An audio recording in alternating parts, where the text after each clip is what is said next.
Hutia te rito o te harakeke, kei hea te komako e ko. Ki mai ki a hau, he aha te mea nui, he aha te mea nui I te ao. Māku e ki atu, he tangata, he tangata, he tangata. Hutia te rito, hutia te rito o te harakeke. Kei he te komako e ko, ki mai ki a hau. He aha te mea nui, he aha te mea nui I te ao. Māku e ki atu, he tangata, he tangata, hei.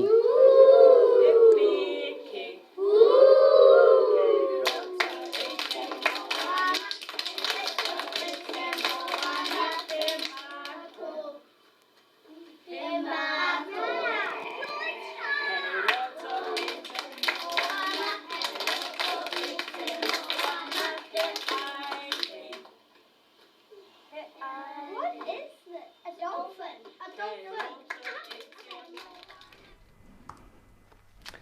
Hi, Tim Brenton. I'm the principal at Richmond Primary School in Nelson. We have 450 students at the school. Shortly you're going to see three of our wonderful teachers. They're teachers that promote Māori achievement at the school, they promote te reo in the classrooms, and they promote high expectations of our students. Kia ora, my name's Donna and I'm the Associate Principal here at Richmond School. I'm also in charge of Tikanga Māori and our Māori committee. So today's kupu o te rā is Tino Kino Te Pai and Whakatauki o Te Wiki a Kina Kia Kaha. Kia ora koutou, ko Marie Tokuingoa. Hi, my name is Marie James. I'm a Year 3-4 teacher at Richmond School. I'm the lead teacher of the Middle Syndicate Kapahaka and I promote and speak te reo in my classroom all the time and every day. Okay, whakarongo mai everybody. Rua, today your learning intention is to identify patterns and trends within and between data sets. So the first thing I'd like you to do is to discuss that with the person next to you using Think, Pair, Share, and you will need to remember what your partner says so that you can report back to me in 30 seconds. Off you go. Kia ora everyone, my name's Jamie Kingy and I'm a first year teacher at Richmond Primary School and I'm passionate about everyday use of te reo Māori in the classroom.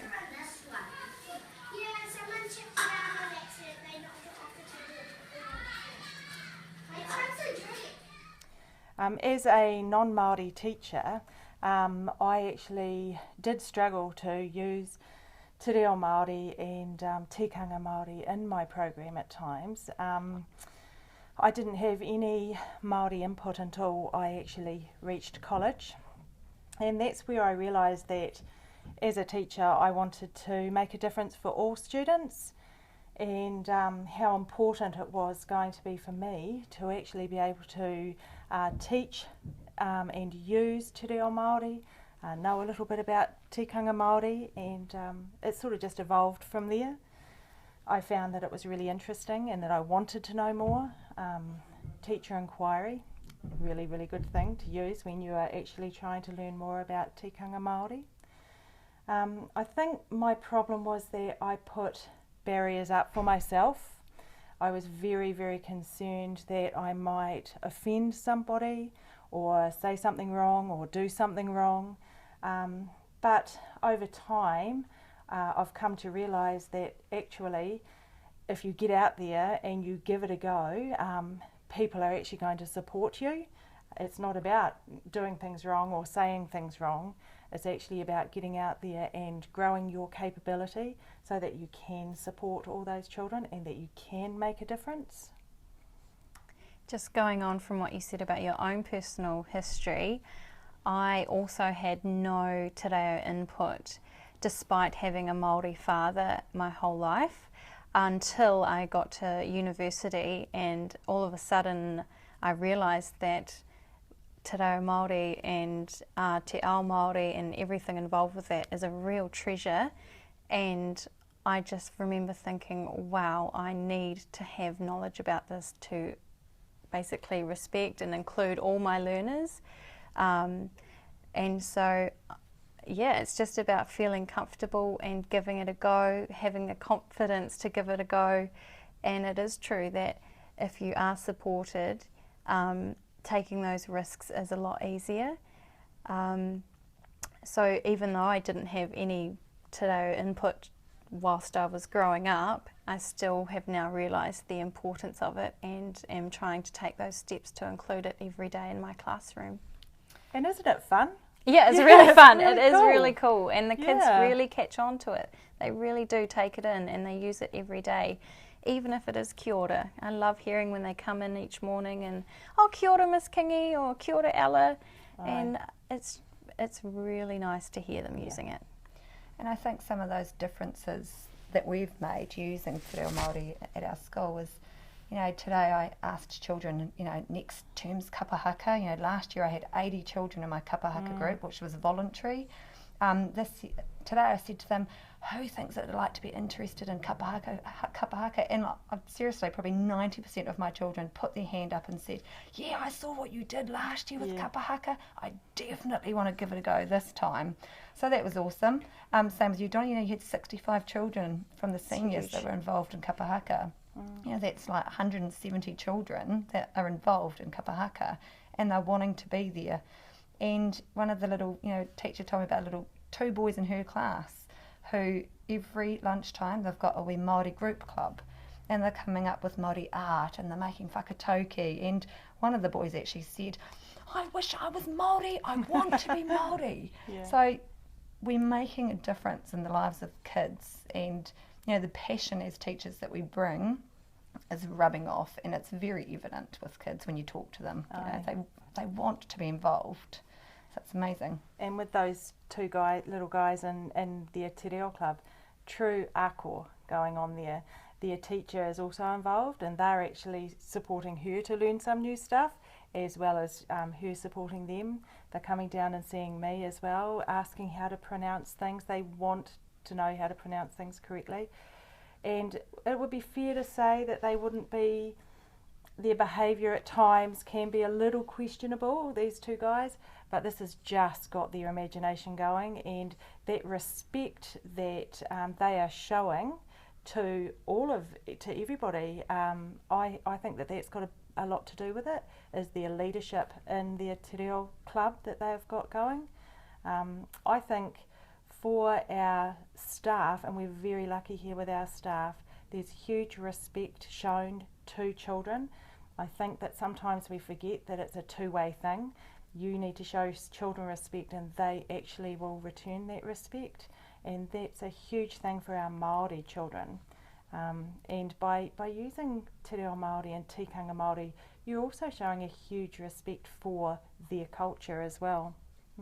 I think some of the other differences we've made, like you think about the pōwhiri we had at the start of the year, and the girls that you got to be the kaiarahis, the leaders, you probably would have had every single girl wanting to do that because they've seen it and they're thinking, awesome. You know, I've had kids come and say to me, can I be the kaiarahi leader for, you know, for kapahaka? So, you know, I mean, that's making a difference. If kids are saying to you, can we do, every single day I get to school, children will say to me, make sure we do kupu o te rā. I mean, that's making a difference if they're reminding me to do those things. And it's not always our Māori students who Absolutely. are saying these things. So it is actually teaching our non-Māori students a respect for the Māori culture and language as well, which is hugely important. Yeah. And we have a huge amount of Māori role models around, you know, New Zealand and Nelson. And, you know, teachers are using those Māori role models in their class. You know, Marty Grant's a classic. Yeah. Top New Zealand softball player, Māori. You know, we look at him and say, look at what he's achieved, you know. He's made a difference. He's a role model. Look up to him. Yeah. Well, we've got two fantastic female Māori role models sitting right here beside me. Absolutely.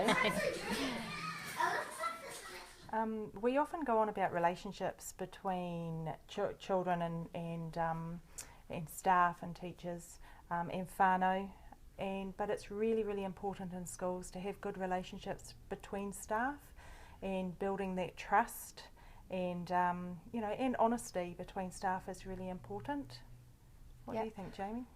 As a first year teacher, I think to grow my knowledge I needed to have an example set to me from perhaps other teachers or senior teachers, and when you have those senior teachers really modelling those correct ways of doing things, it really helped me to just take little ideas into my own room and just start from my own knowledge and build from there. Marie? I guess being Māori myself, I 100% value the culture, and I know all the teachers at our school do, but we as teachers have to understand that all teachers come in with different levels of confidence in teaching Māori. So, where I'm starting is going to be different to other teachers, but as long as teachers are thinking, this is where I'm at, where do I need to go to next, so that I'm just incorporating it more and more all the time. Aye. And it's about that risk taking, and if you have an inclusive and safe environment in your school, you're going to actually have teachers who take risks, who give things a go, and I think it's valuing that everybody brings something different. All their experiences are different, and you accept that, and you start. It's just like the children, really. It's you start where people are, and then support them to make changes, and support them to increase their knowledge. And we expect, children to be learners, and so teachers need to be learners as well. It's that whole reciprocal thing. Yeah, ako. Absolutely.